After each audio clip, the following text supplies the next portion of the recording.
It's Chelsea versus Leicester City in the Premier League on Sunday. Another vital game for the Blues. And I'm here to provide you with all the details. And how Leicester could actually cause a problem for Chelsea's new system. I'm the London Geordie. Let's get into it. So Leicester has been a happy hunting ground for Chelsea in recent years, winning all of the last 4 meetings against the Foxes, with their last loss coming in 2021. But Van Nistelrooy's time with Leicester so far has been very disappointing, losing 11 of their last 12 Premier League games, and it just feels like he's really struggling to motivate his squad right now. And along with this, it seems like they're placing their survival hopes on Jamie Vardy, who, don't get me wrong, used to be a fantastic striker, but I think it's fair to say now that he's past it. Yes, he can still pose a threat in front of goal, but he's not one of those players who you can now rely on to get you over the line. But the one shining light for Leicester this season, in my opinion, has been Buonanotte. This kid is a talent. I thought he was brilliant at Brighton, and I saw really good signs from him, hence why Leicester signed him on loan, and he's continued that form at his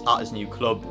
And he will be back at Brighton next season, and he will definitely get into that team because he is too good. He shows that creative spark and that intent to go and make something happen every time he steps on the pitch for Leicester. Now, the Foxes this season have really struggled in both the attacking and the defensive department, ranking last for shot creating actions and second for goals conceded this season. And you add on top of this, and this is interesting, they rank last for possession won in the final third, which tells you a little bit about their style. It's clearly an indication of Leicester's passive style this season, not wanting to commit too many bodies forward into the press because they know they will get outdone in the midfield and on the defensive line.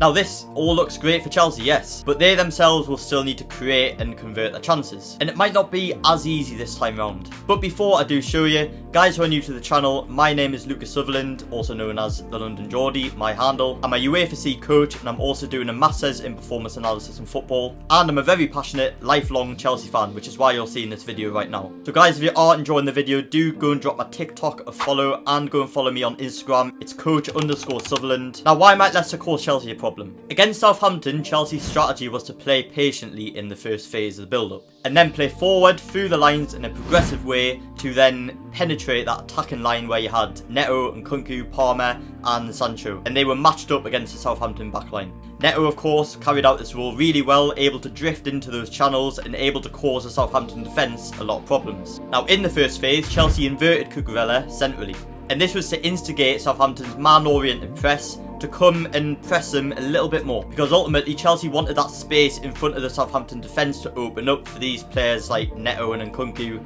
to be able to receive the ball. But as soon as that midfield line was broken, that's when Chelsea could get on the attack and they had space in which to do it. But the problem here is Leicester don't press in that way, and Chelsea will need to be really clever in this game about how they go about the game and their approach. You can see in this clip from the most recent game against West Ham circulate the ball back to the goalkeeper, and you can see here El Canous, he doesn't really fancy it, and the whole team don't fancy it. He'd rather drop back next to Jamie Vardy in a more conservative position, and that ultimately allows West Ham's defence to advance forward with the ball. And again, in this situation, you can also see them dropping back into a sort of passive mid-block where they do apply a little bit of pressure to the ball, but they're more focused on cutting off those central zones, those central passing lanes, ensuring they are compact centrally. Now, as soon as Chelsea advance the ball into this pitch, this is where they need to be clever. They might not get the same opportunities in this game to play from the back directly into the attack because Leicester will probably not press Chelsea high. And this is where Chelsea's half space utilisation will be key in this game. The likes of Palmer and Enzo Fernandez will probably be given the freedom to drift into those pockets of space to try and pick up the ball. But Chelsea need to kind of manufacture the space for them to be able to do that. If Chelsea are too impatient, you get this situation where the opposition team are able to just sit back in a low block, absorb all the pressure, cut off all those central passing lanes and reduce the space that the likes of Enzo Fernandez and Cole Palmer have to operate in. And then it's kind of forcing Chelsea to play out wide and kind of trusting their rotations out wide, which really Chelsea haven't been the best at this season. However, if Chelsea do get on this halfway line with the ball and they're back three, if Chelsea can be patient in this area and pick up the tempo at exactly the right moment when those movements ahead of them have been done, then here you'd be able to keep the Leicester front line fairly high, and that's where it ultimately allows the space in these zones for that ball to be played forward. And that should be Chelsea's main focus in this game, trying to break that Leicester midfield line. I believe if they do break it and they manage to manufacture that space in those zones that I was talking about, then Chelsea will win this game because they will be able to create good chances. If Chelsea don't progress the ball properly and they force Leicester back into a low block and Leicester try and frustrate Chelsea, then that's where you could get the problems, because as we know, Chelsea don't have a poacher in the box.